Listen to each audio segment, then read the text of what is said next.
Tonight, I am announcing Canada will be responding to the U.S. trade action with 25% tariffs against $155 billion worth of American goods. Immediate tariffs on $30 billion worth of goods as of Tuesday, followed by further tariffs on $125 billion worth of American products in 21 days' time to allow Canadian companies and supply chains to seek to find alternatives. Today, the United States informed us they will be imposing 25% tariffs on Canadian exports to the United States and 10% on Canadian energy. A decision that, should they elect to proceed with, should take effect on Tuesday, February 4th. I want to speak directly to Americans, our closest friends and neighbors. This is a choice that, yes, will harm Canadians, but beyond that, it will have real consequences for you, the American people. As I have consistently said, tariffs against Canada will put your jobs at risk, potentially shutting down American auto assembly plants and other manufacturing facilities. They will raise costs for you, including food at the grocery stores and gas at the pump. They will impede your access to an affordable supply of vital goods crucial for U.S. security, such as nickel, potash, uranium, steel, and aluminum. They will violate the free trade agreement that the President and I, along with our Mexican partner, negotiated and signed a few years ago.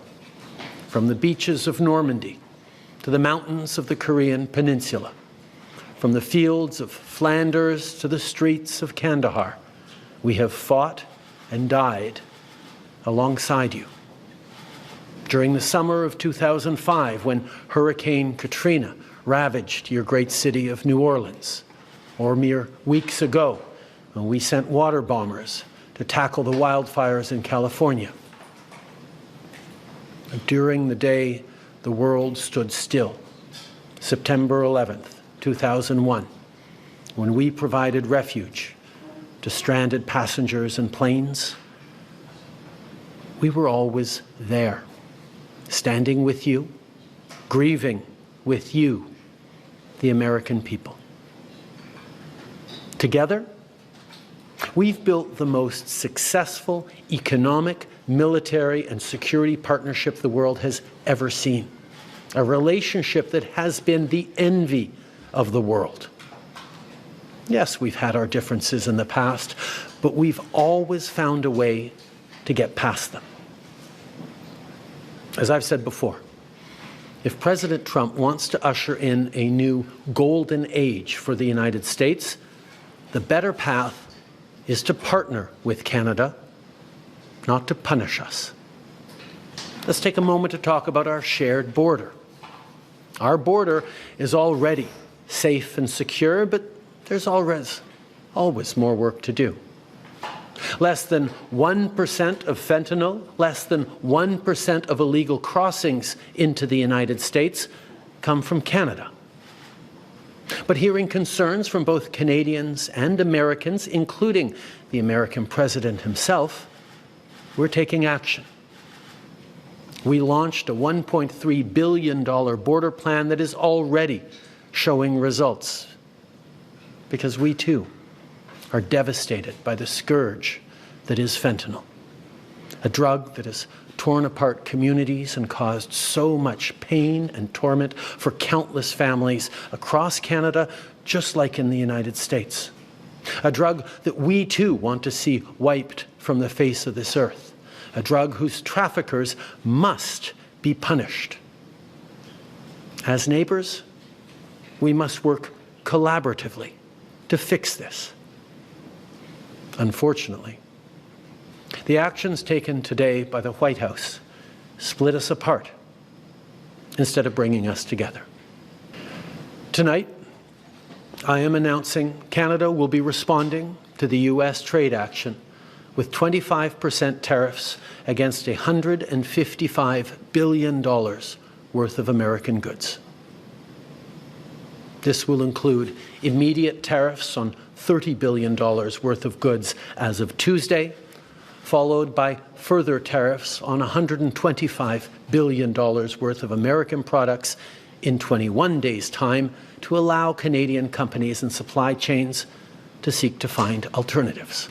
Like the American tariffs, our response will also be far-reaching and include everyday items such as American beer, wine, and bourbon, fruits and fruit juices, including orange juice, along with vegetables, perfume, clothing, and shoes.